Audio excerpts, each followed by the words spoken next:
देखिए भाई, उपसंयोजक यौगिक अपन ने साधारण लवण पढ़ा, द्विक लवण पढ़ा और संकुल लवण पढ़ा। अब अपन पढ़ रहे हैं उपसंयोजक यौगिक। ध्यान दीजिएगा, जैसे ये K4 FeCN का होल 6। ध्यान देना, उपसंयोजक यौगिक किसे कहेंगे? ऐसे संकुल यौगिक या ऐसे यौगिक जिसमें केंद्रीय धातु परमाणु से लिगेंड उपसंयोजक बंध के द्वारा जुड़ा होता है, क्या कहलाते हैं भाई? उपसंयोजक यौगिक कहलाते हैं। क्या बताओगे? ऐसे यौगिक जिनमें केंद्रीय धातु परमाणु लिगेंड के साथ उपसंयोजक बंध के द्वारा बंधित होता है, क्या कहलाता है भाई? उपसंयोजक यौगिक कहलाता है। अब इस उपसंयोजक यौगिक के सारे पार्ट्स हमें याद होना चाहिए। ये क्या है भाई? साधारण आयन। और ये क्या है भाई? यहां से आता है संकुल आयन। ठीक, ये इसमें जो है ये क्या कहलाता है भाई? वो मुंह से बोलो, केंद्रीय धातु परमाणु कहलाता है। ये क्या है? उसे बोलो लिगेंड है। क्या है बेटा? लिगेंड। और ये क्या है? 6 क्या है यहाँ पे? समन्वय संख्या। और इन दोनों को हम क्या कहते हैं भाई? समन्वय संकुल आयन को क्या कहते हैं? समन्वय मंडल। और ये आयनीकृत होने वाले भाग को इसको क्या कहते हैं हम? आयनिक मंडल। इसका मतलब ये होगा कि यदि हमें उपसंयोजक यौगिक को पढ़ना है तो इसमें हमें केंद्रीय धातु परमाणु क्या होता है, लिगेंड क्या होता है, समन्वय संख्या क्या होती है, समन्वय मंडल क्या होता है, आयनिक मंडल क्या होता है, ये सारे पॉइंट्स हमें याद होना चाहिए। तब जाके अपन उपसंयोजक यौगिक को अच्छी तरह समझ पाएंगे। तो उपसंयोजक यौगिक किसे कहते हैं? ऐसे यौगिक जिसमें केंद्रीय धातु परमाणु या आयन लिगेंड के साथ उपसंयोजक बंध के द्वारा बंधित होते हैं, क्या कहलाते हैं भाई? उपसंयोजक यौगिक कहलाते हैं। क्लियर हो गई बात? अब इसमें सबसे पहले हम पढ़ने जा रहे हैं भाई लिगेंड। क्या पढ़ने जा रहे हैं अपन? लिगेंड। देखिए भाई, अब अपन बात करेंगे सबसे पहले पॉइंट की लिगेंड। ये लिगेंड, जहां नाम आया लिगेंड का, यानी कि इलेक्ट्रॉन युग्म को देने वाले। क्या देने वाले भाई? इलेक्ट्रॉन युग्म को क्या करने वाले भाई? देने वाले। आप सुनो, ये परमाणु भी हो सकता है, अणु भी हो सकता है, आयन भी हो सकता है। तो हम क्या बोलेंगे? लिगेंड। ऐसे परमाणु, अणु या आयन जो अपने एकांकी इलेक्ट्रॉन युग्म को दान करते हैं, क्या कहलाते हैं भाई? लिगेंड कहलाते हैं। अब इस लिगेंड को हम थोड़ा सा और सही कर लें। सुनो, जब इलेक्ट्रॉन युग्म देंगे कौन सा मत बनाएंगे? आगे बात समझ। तो देखो हम क्या कह सकते हैं? लिगेंड ऐसे परमाणु, अणु या आयन जो अपने एकांकी इलेक्ट्रॉन युग्म को देकर उपसंयोजक बंध का निर्माण करते हैं, क्या कहलाते हैं भाई? लिगेंड कहलाते हैं। और लिगेंड में उपस्थित वो परमाणु जो एकांकी इलेक्ट्रॉन युग्म को दान करता है, दाता परमाणु कहलाता है। और दाता परमाणु की संख्या के आधार पर इन्हें 4 भागों में बांटा गया है। कितने भागों में? 4। जैसे एक धातु लिगेंड,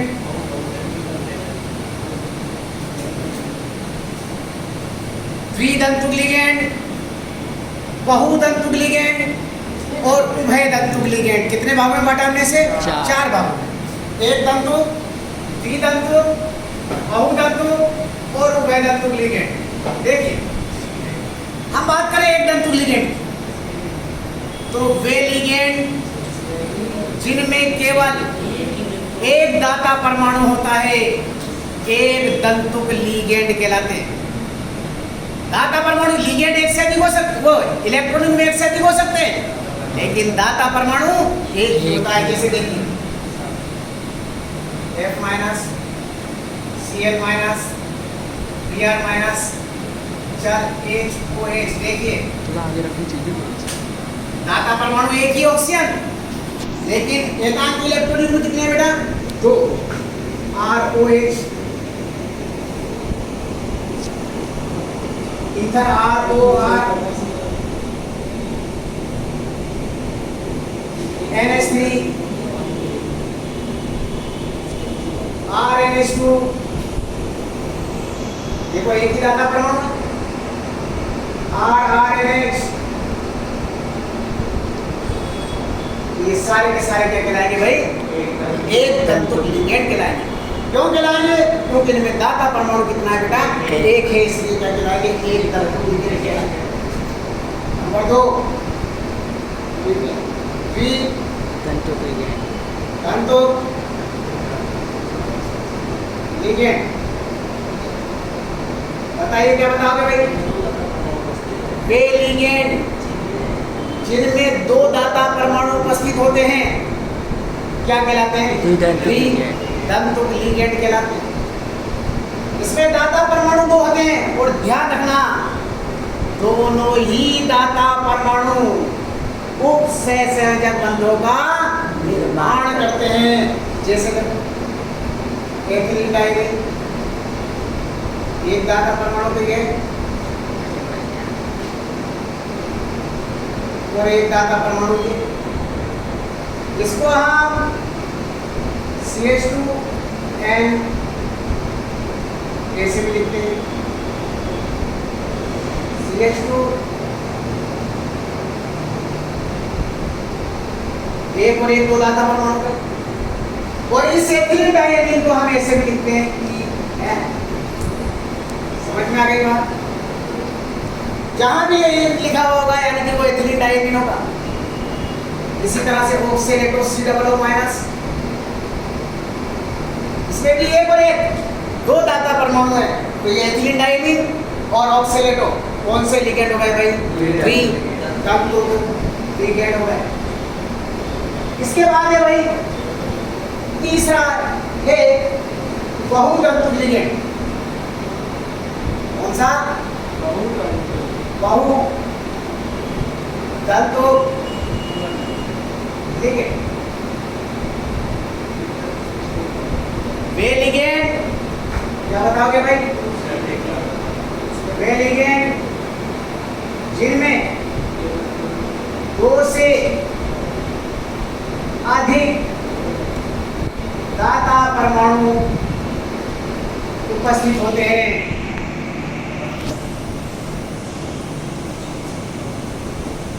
क्या कहलाते हैं भाई? बहुतंतु लिगेंड कहलाते हैं। तो क्या बताएंगे भाई? वे लिगेंड जिनमें 2 से अधिक दाता परमाणु उपस्थित होते हैं बहुतंतु लिगेंड कहलाते हैं। आप ध्यान से सुनिए, बहुतंतु लिगेंड इससे बनेगा एथिलीन डाइमीन से, ये याद रखें। इधर देखिए ये CH2 बोर्ड पे देखें, ये CH2, ये N और ये N। ध्यान दी, अगर इसके दोनों हाइड्रोजन परमाणु का प्रतिस्थापन 1 2 3 4 चारों हाइड्रोजन परमाणु का प्रतिस्थापन एसीटेट द्वारा कर दें तो क्या हो जाएगा भाई? बोलो। CH3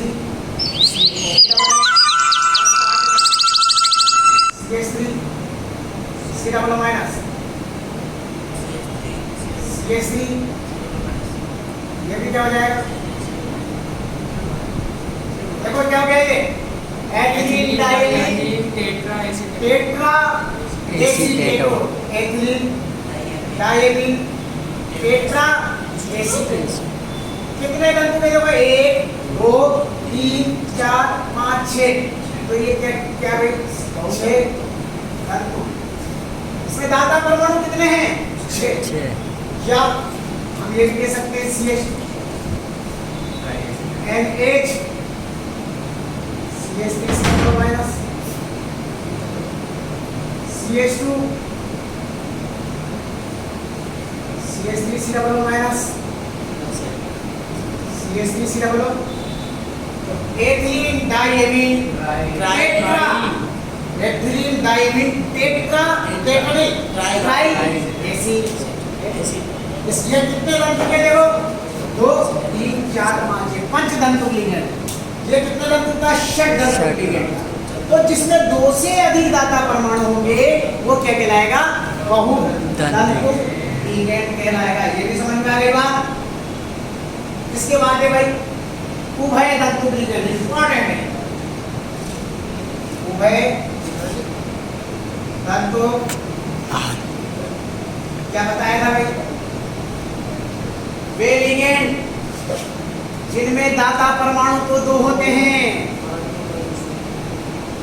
लेकिन दोनों दाता परमाणुओं में से केवल एक परमाणु ही उपसंयोजक पद का निर्माण करता है। उभय दंतु लिगेंड कहलाते हैं।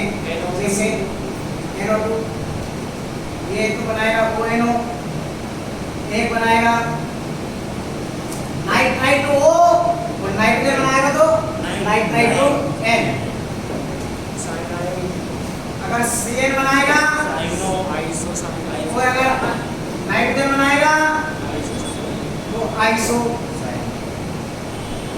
HCN थायोसाइनाइड आइसो और NCS। आ गई बात समझ? क्लियर हो गई बात? तो ये इनमें क्या कहलाएंगे? दाता परमाणु तो 2 होंगे, लेकिन बंध दोनों में से केवल एक ही दाता परमाणु उपसंयोजक बंध का निर्माण करेगा। इसका मतलब ये हुआ अपन ने किसके बारे में पढ़ा भाई? लिगेंड। लिगेंड क्या होते हैं? सबके बाद समझ में आ गए। क्या बताओगे लिगेंड? लिगेंड इलेक्ट्रॉन को देने वाले ऐसे परमाणु अणु आयन जो अपने एकांक इलेक्ट्रॉन को दान करके उपसंयोजक बंध का निर्माण करते हैं, क्या कहलाते हैं भाई? लिगेंड कहलाते हैं। और लिगेंड में उपस्थित वो परमाणु जो एकांक इलेक्ट्रॉन को दान करता है दाता परमाणु कहलाता है। और दाता परमाणु की संख्या के आधार पर इसे 4 भागों में बांटा गया है। एक दंतु, द्विदंतु, बहुदंतु और उभयदंतु। एक दंतु में क्या बताओगे भाई? एक दाता परमाणु, द्विदंतु, बहुदंतु 2 से अधिक दाता परमाणु और उभयदंतु 2 दाता परमाणु। लेकिन दोनों में से एक परमाणु ही उपसंयोजक बंध का निर्माण करेगा। वो क्या कहलाएगा भाई? आपका आगे देखिए। अब अपन पढ़ रहे हैं केंद्रीय धातु परमाणु। पहले एक पॉइंट क्लियर कर लें उपसंयोजक यौगिक का। केंद्रीय धातु परमाणु देखिए, ये लिखा था मैंने K4 FeCN का होल 6। ये तो आयनिक मंडल है। ये क्या बेटा? समन्वय मंडल। और ये क्या था? आयनिक। इसकी बात कर रहे हैं। ये क्या है बेटा? केंद्रीय धातु परमाणु। ध्यान दे, केंद्रीय धातु परमाणु डी ब्लॉक का होता है और इसमें 5 डी कक्षक है। और केंद्रीय, और ये क्या लिगेंड है? ये लिगेंड इलेक्ट्रॉन को देगा और ये क्या करेगा? ग्रहण करेगा। तो देखिए केंद्रीय धातु परमाणु क्या कहलाएगा? समन्वय मंडल में उपस्थित वो परमाणु जो लिगेंड द्वारा दिए गए एकांकी इलेक्ट्रॉन को ग्रहण करता है, केंद्रीय धातु परमाणु कहलाता है। और इसमें रिक्त डी कक्षक उपस्थित होते हैं जो लिगेंड द्वारा दिए गए एकांकी इलेक्ट्रॉन को ग्रहण करके उपसंयोजक बंध का निर्माण करते हैं। तो देखिए केंद्रीय धातु परमाणु समन्वय मंडल में उपस्थित वो परमाणु जो लिगेंड द्वारा दिए गए एकांकी इलेक्ट्रॉन को ग्रहण करता है, क्या कहलाता है? केंद्रीय धातु परमाणु। इस केंद्रीय धातु परमाणु में रिक्त डी कक्षक उपस्थित होते हैं जो लिगेंड द्वारा किए गए एकांकी इलेक्ट्रॉन को ग्रहण करके उपसहसंयोजक पद का क्या करते हैं भाई? निर्माण करते हैं। केंद्रीय धातु परमाणु कहलाता है। किसी को कोई प्रॉब्लम है बच्चे को? केंद्रीय धातु परमाणु के बाद है समन्वय संख्या। कौन सी संख्या? समन्वय संख्या। समन्वय संख्या ध्यान दीजिए। देखिए ये यौगिक है A4 Fe Cl का होल 6। पहले समन्वय संख्या के बारे में अपन बात कर लेते हैं। NaAgCl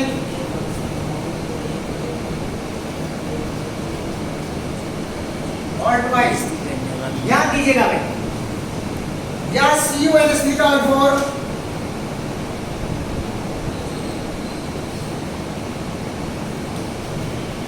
SO4 या एग्जाम्पल देखिए Na3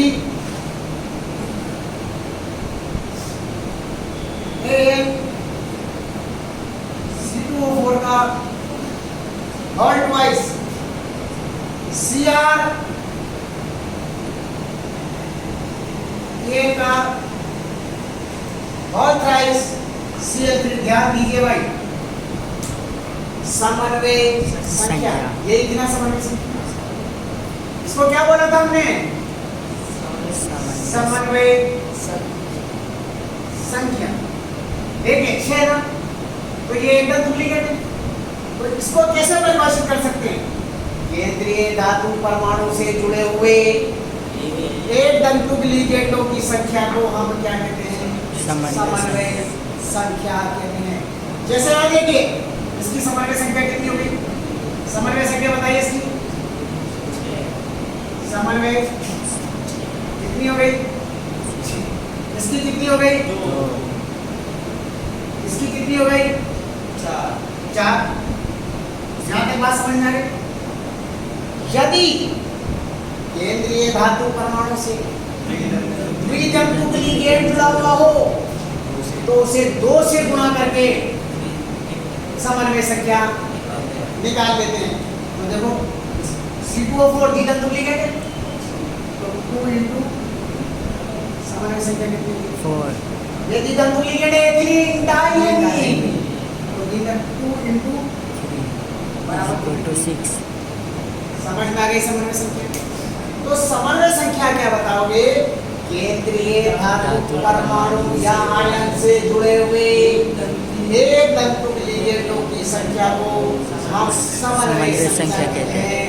और यदि केंद्रीय धातु परमाणु से द्वितंतु लिगेंड जुड़ा हुआ हो तो उसे 2 से गुणा करके समन्वय संख्या को निकाल लिया जाता है।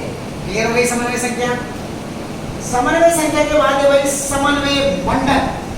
देख समन्वय संख्या के बाद क्या आ रहा है? समन्वय मंडल। देख ये देखिए समन्वय मंडल है, समन्वय मंडल। ध्यान दीजिए, ध्यान देना भाई सब बच्चों। समन्वय मंडल ये कहलाएगा क्या भाई? समन्वय मंडल। तो हम क्या कहेंगे? देखिए केंद्रीय धातु परमाणु और उससे जुड़े हुए लिगेंड को बड़े ब्रैकेट में रखकर प्रदर्शित करते हैं। समन्वय मंडल। समन्वय मंडल के केंद्र देखो ये क्या है? केंद्रीय धातु। और ये क्या है? ये बड़ा ब्रैकेट। तो केंद्रीय धातु परमाणु और उससे जुड़े हुए लिगेंड को बड़े ब्रैकेट में रखकर प्रदर्शित करते हैं, जिसे हम क्या कहते हैं? समन्वय मंडल कहते हैं। एक आता है आयनिक मंडल। उपसहसंयोजक यौगिक में आयनीकृत होने वाले भागों को क्या कहते हैं? आयनिक मंडल। क्लियर हो गई बात? इसके बाद है भाई होमोलैप्टिक। क्या भाई?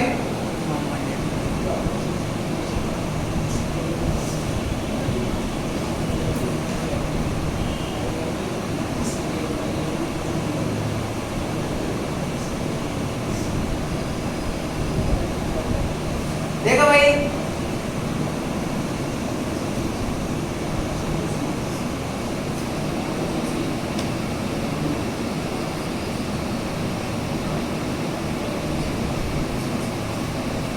ध्यान देखो, अब हम पढ़ने जा रहे हैं एक होमोलेप्टिक,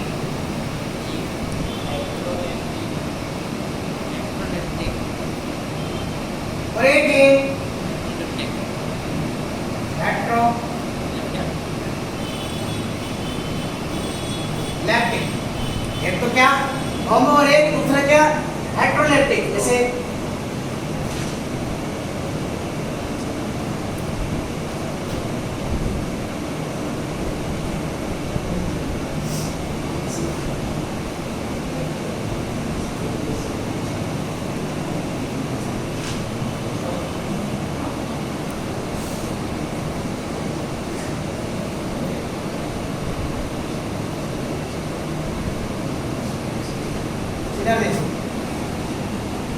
देखिए भाई, होमो यानी कि समान, हेट्रो यानी कि अलग अलग। तो होमोलेप्टिक, सुनना ध्यान से, क्या बताओगे? ऐसे समतुल्य यौगिक जिनमें एक ही प्रकार का लिगेंड उपस्थित हो, क्या कहलाता है? जैसे देखो 6 के 6 लिगेंड एक ही प्रकार के, इसमें 4 के 4 लिगेंड एक ही प्रकार के, इसमें 6 के 6 लिगेंड एक ही प्रकार के, तो ये क्या कहलाएगा? होमोलेप्टिक। तो क्या बताओगे? ऐसे समतुल्य यौगिक जिनमें केवल एक ही प्रकार के लिगेंड उपस्थित होते हैं, होमोलेप्टिक कहलाते हैं। इसके बाद देखो हेट्रोलेप्टिक, क्या बताओगे?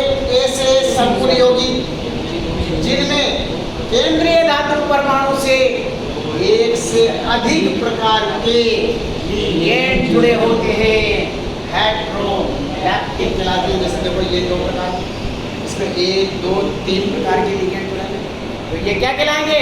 हेट्रोलैप्टिक कहलाएंगे। किसी बच्चे को कोई प्रॉब्लम? होमोलेप्टिक, हेट्रोलेप्टिक हो गया। इसके बाद अपना नेक्स्ट टॉपिक आ रहा है कीलेशन प्रभाव या कीलेट, जो कि बहुत ही इम्पोर्टेंट है। क्या भाई? कीलेशन प्रभाव क्या होता है? देखिए,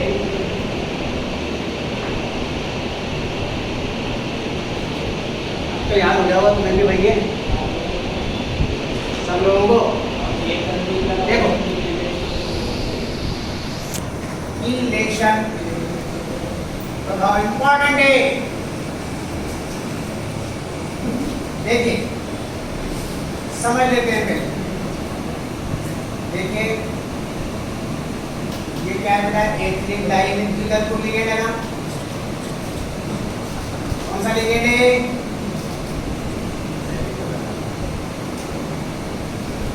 एथिलीन डाइमीन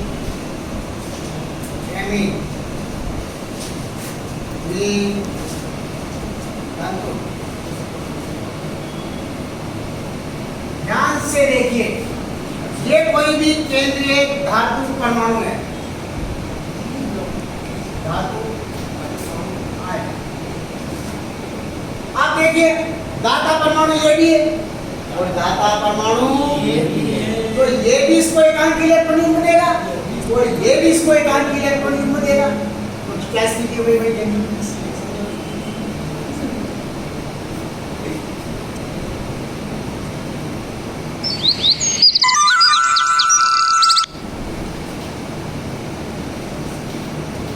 क्या नाम आ रहा है? देखो, रिजवान, है? रिजवान। ये हमारा है ना, ये अपना एकांक इलेक्ट्रॉन इसको देगा, तो ये भी अपना एकांक इलेक्ट्रॉन इसको देगा। कितने ऑक्सीजन बंद बने? कितने बने भाई? 2। तो सुनना, और ये भले के समान समझना बनेगा। सुनो, जब द्वितंतु या बहुदंत लिगेंड केंद्रीय धातु आयन के साथ उपसहसंयोजक बंध का निर्माण करता है तो एक वलय के समान संरचना बनती है। इसे हम क्या कहते हैं? ईलेट वलय। वलय यौगिक को क्या कहते हैं? ईलेट यौगिक। और इस प्रभाव को क्या कहते हैं? क्लेशन प्रभाव। क्लेशन प्रभाव क्या कहते हैं बेटा? क्लेशन। समझ में आ गया? क्या बताओगे? जब द्विदंत लिगेंड या बहुदंत लिगेंड धातु केंद्रीय धातु परमाणु या आयन के साथ उपसहसंयोजक बंध के द्वारा बनते हैं तो एक कीलेट वलय का निर्माण होता है। एक वलय का निर्माण होता है जिसे कीलेट वलय कहते हैं। वलय यौगिक को कीलेट यौगिक कहते हैं और इस प्रभाव को क्या कहते हैं? क्लेशन प्रभाव कहते हैं। तथा इस वलय के कारण इस संकुल का स्थायित्व बढ़ जाता है। क्यों? क्योंकि दो सहसंयोजक बंधों की संख्या बढ़ गई, आकर्षण बढ़ गया, तोड़ने वाली ऊर्जा की आवश्यकता होगी, इसलिए इसका स्थायित्व क्या हो जाता है? बढ़ जाता है। इसलिए ये ऐसे यौगिक जो होते हैं अपेक्षाकृत अधिक स्थायी होते हैं और इनका उपयोग बता सकते हो कठोर जल को मृदु बनाने में और एक और बताया था, एक तो कठोर जल को मृदु बनाने में, इसको याद है? लैंथेनाइड और एक्टिनाइडों को पृथक करने में, इसमें लैंथेनाइड और एक्टिनाइडों को पृथक करने में इनका उपयोग किया जाता है। यहाँ तक भी किसी बच्चे को कोई प्रॉब्लम है? बताइए अच्छी तरह से आगे क्लेशन प्रभाव इतना ही।